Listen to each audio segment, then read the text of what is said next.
So one of the best ways to get views and subscribers and grow your influence online is with collaborations. But it can be hard to find who to collaborate with, figure out how to reach out to them, and then get them to actually say yes. So in this video, I want to share some of my best tips. Coming up.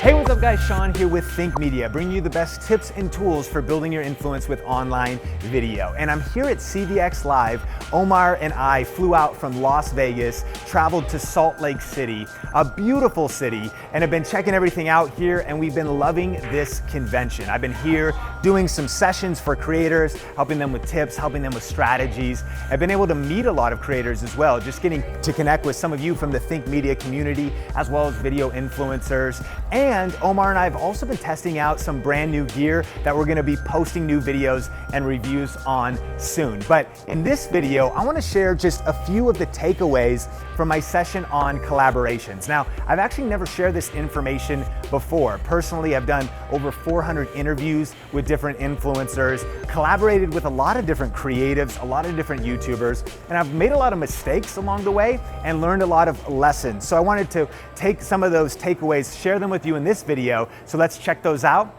right now. But I want to give like 7 creative ways to collaborate, to maybe think outside of the box of what's typical. Raise your hand if you have a YouTube channel here. Raise your hand.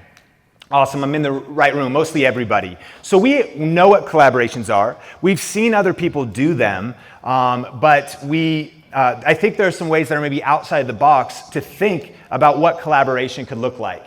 And the first one is actually your skills. Like this session's called Collaborating with Other Creators, and I think you have the chance to not necessarily just get on your favorite YouTuber's channel and do a challenge together, but to actually kind of work with other people using the skills that you have. For me, that originally was really video production and digital strategy. And so it was back in 2010 when I met my now good friends, Benji and Judy Travis. And I actually met Benji at the YMCA about an hour north of Seattle. And we kind of found that we had some stuff in common. I was doing some YouTube work for clients, and he's like, yeah, you know, my wife and I are doing YouTube, and we were reading the same book at the time, Crush It by Gary Vee. And we just realized like we were kind of in the same lane, passionate about some of the same things. And we came up with this creative idea to actually do a wedding series. As they were at the time, there was no kids. They got 3 beautiful daughters now, and no kids at the time. They're not even married at the time, but they're gonna get married. And the thing that actually kicked it off was we met at the YMCA, which the tip there is you never know who you're gonna meet and where you're gonna meet them, especially at a conference like this. And so be talking to more people, be connecting with more people. You never know what could happen. We meet, and he found out that I did video, and we were actually gonna work on a collaboration project for the YMCA, but then he was like, you know what? I'm about to propose to my wife. So he texts me and he's like, hey, I know this is kind of random, but like, I'm about to propose to my wife in a couple days. Can you like help me film that? I'm like, sure. Like I come over, and that was the original video we did, was the proposal. And later, as they had big YouTube influence, that video has a couple million views now. But I shot that, and then out of that, we started to get this creative idea of what if we did like a sponsored, and we didn't know that term yet, brand deal. We didn't know that term yet. Again, this is 2010. And what if we like did a series where we covered, different aspects of the journey to you guys getting married. I was gonna be the wedding videographer, but like the dress shopping, and then like the cake, and then like where the flowers are from, and going to the wedding show. And it became the wedding series. And then what he did was, again, before brands were used to working with influencers, he just started cold calling companies and like kind of giving this idea like, hey, would you want to like sponsor some things? And he actually, an encouraging tip there is that he got a ton of no's. Even though they had influence, it took a ton of work. He had to put in a ton of hustle, and he didn't get discouraged. He just kept reaching out. But we worked on this project together, kind of based on us, working on the sense where I had a skill and a talent and a passion, and they had a vision and some influence and some things going on. And so we connected around that. Other skills like video SEO was some of the things I did, and originally helping and they like to sometimes say that I helped their channel really grow in those early stages at the time when we met, It's Judy Time had like 180,000 subscribers, and now it's like 1.5 million or something like that. A lot of because of video SEO, video strategy, and starting to get into the right titles and tags. But to be fair, right, of course, they are the superstars and rock stars of that space over the years. And so I would ask yourself, and even write this down, like, what skills do you have? You know, like, what are some things, have you gotten in a situation, and maybe that's just the ability to help out. Maybe it's the ability to do admin. Maybe it's the ability to just motivate people. Maybe it's the ability to inspire people. There's a lot of opportunities, I think, for collaborating with other creators by just bringing some of the skills that you have to the table. Another way to do this is interviews. And I don't know if you've ever thought about doing interviews for your channel. I actually would encourage that you do it. I mean, maybe you're a vlogger. I would still maybe encourage that you do it, to find a way to do it, because it's one of the best ways to approach basically a collab without saying, like, you know, if you're a gamer, like, hey, PewDiePie, can we do a collab together? You know, it's just not going to happen a lot of times if there's a disparity between channel size. But when interviews come in, a lot of people might be like, okay, yeah, I mean, that makes sense. Like, it's a, if you will, like kind of a humble position to kind of come in, and you'll get a lot more yeses, and it's a good way to kind of open doors to connect with people. So actually, one of the projects I worked on years ago during that same time was called Think International, and it was in the faith space. And so at that time, we were doing not really interviews with YouTubers, but with a lot of, whether it was like authors or pastors or speakers, and that channel grew to about 11,000 subscribers, but it was really through interviews. And I learned a lot in that season too. That certainly helped us for video influencers, because we did a couple hundred interviews for that channel, and that was huge. And then, you know, fast forward, we've had like entrepreneurs like Gary Vaynerchuk, or YouTubers like Casey Neistat, or entrepreneur Shalene Johnson on our channel. And if you've seen, have you seen video influencers before? Raise your hand. Ouch. Okay, cool. Well, it's a great channel. In fact, you should subscribe today. But so we have, you know, it's a show, and we say video influencers because it's not necessarily just YouTubers, but it's anybody who's really strategically like crushing it with video. They've done something with video, and we've had them on there. And so reaching out and getting interviews. And a few tips for that, as far as interviews, is it's a really easy way to create content.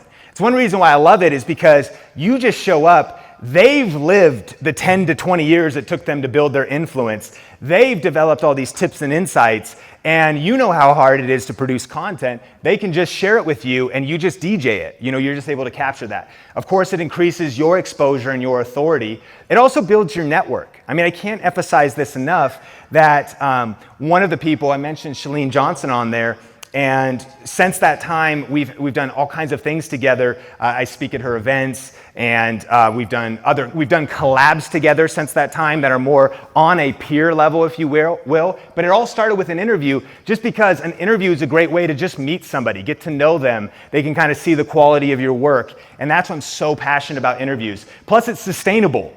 Have you ever felt like a little tired when it comes to YouTube? Raise your hand. Awesome. 90% of the room is lying, but the 10% who is honest about, you know, it's hard to create content, right? It's hard to come up with fresh content week after week. And so even including the chance to, you know, it's very sustainable to have guests on, some type of guests where you're spreading the work, you're multiplying the success, but you're dividing the work. And it's relatively easy to get a yes. And so that's kind of why it's a cool thing to do. Even if you started a side project, if you started a podcast, you started something like that, then you're able to connect with so many people and build your network, and it can lead to so many things. All right, type 3 is the 2-video collab. We're talking about creative ways that you could start collaborating with other creators and other video influencers. And so you've probably seen these a lot. This is Caleb Wojcik. He's got a cool channel sharing a lot of tips for video and photography. And so we met up at NAB. He happened to be in town at an event in my backyard. I'm from Las Vegas right now. And he came into town. I kind of reached out, and he's like, yeah, let's do it. So we shot a video that went on my channel, and then we shot a video that went on his channel. And so this is the 2-video collab. It's one of the best ways to collab, especially if you really want to drive as much awareness in both directions, because now each person it's kind of a cross-promotion thing, and it multiplies both channels. And so here's just a few tips for collaborating with other creators and some takeaways from some of the things that we talked about. I love this quote that says, create value for others and they will create value for you. Write that down. Like if you're taking notes or, write that word value down. And that goes more to what we talked about with skills, is what value can you give to others? It doesn't have to be that you have a large audience. When you're just starting, you don't, right? But there's always something of value that you're able to potentially do for other creators. But if you create awesome, noteworthy content, then your channel becomes a magnet for collaborations. This is how to get collaborations potentially without reaching out. One of the third interview we ever did on Video Influencers, we maybe only had a few hundred subscribers, and I reached out to an influencer that had 1 million Facebook likes, that was a New York Times bestseller, and thinking like, there's no way this person would pay attention. But when I actually, now we're good friends, later found out why she said yes to do that collaboration, that interview, was because once she actually just checked out kind of our channel and saw things that are important, the branding, the editing, the music, the ability to see the character of the person and see, do they seem like they're trustworthy? Would I want to be able to really look behind the scenes and see a level of, if you will, excellence. And it was that she said yes to, even though we had no influence. Video influencers just starting out with really no influence. So think about ways that you can level up your content, and that is really a magnet for collaboration. Second thing I think everyone in this room should do is start a collab list. Does anybody happen to have a collab list? Raise your hand. This is awesome. There's it's like 5 people here. You have a collab list. Everybody here needs to have one and what I like to use is Google Docs, because then it's digital, it's online, and you can continue to add to it, tweak it. And what I'll do is I'll maybe say, here's like a person I'd love to work with someday, collaborate with someday, interview someday. Put as much information I have about them, what are their social networks, what are their different things, and put notes about how often I've reached out. I think one reason why people don't get more collabs than they would like is because they don't put in near the amount of effort that I believe it really takes to succeed at getting collabs. And what I mean is, even for us on Video Influencers, we've had some big people say yes to like being on our show, but sometimes we've reached out, it's taken over 1.5 years to actually find a time to connect with that person. And what we might do is I'll just go through that Google Doc quarterly and just tweet them again, see what they're doing, reach out. If someone ignores a tweet, they're probably not ignoring it, they probably just didn't see it. And you're just not putting in the amount of actions needed to actually get on the person's radar. If you reach out once, your chances of success are very low. If you reach out 100 times, your chances of success go up much higher. And what I don't mean is tweet them 100 times in a row. What I mean is patiently, graciously reaching out over a period of time. But the best way to do that on a consistent and strategic basis is with a collab list. So you kind of know where you've been, what you've said. And on our ever-growing list, there might be a couple hundred people on there. Another example of how you could probably get more collabs. Do more research, find more people. And people are not saying no, right? You just, if you 10x the amount of actions that you're doing, you're gonna 10x your results. You reach out to 100 different people or 1,000 different people, well, 2 are gonna probably say yes, right? Or if you only reach out to 2 and they both say no, you might get really discouraged. And so definitely start a collab list. All right, so I hope that those tips were valuable. And if you actually want to check out the entire training, I'll link to it in the description below. Question of the day: what are your tips for collaborating with other creators and influencers? Let me know in the comments section. And remember that some of the best tips and feedback come from you, the Think Media TV community. So definitely connect with everybody in the comments section. So thanks so much for checking out this video. Definitely subscribe for more videos just like this. Again, if you want to check out the entire training that I did on collaborations, you can click right here to go check that out, or the link's in the description below. If you want to check out some other videos, check those out here. Until next time, Think Media is bringing you the best tips and tools for building your influence with online video. Keep crushing it, and we will talk soon.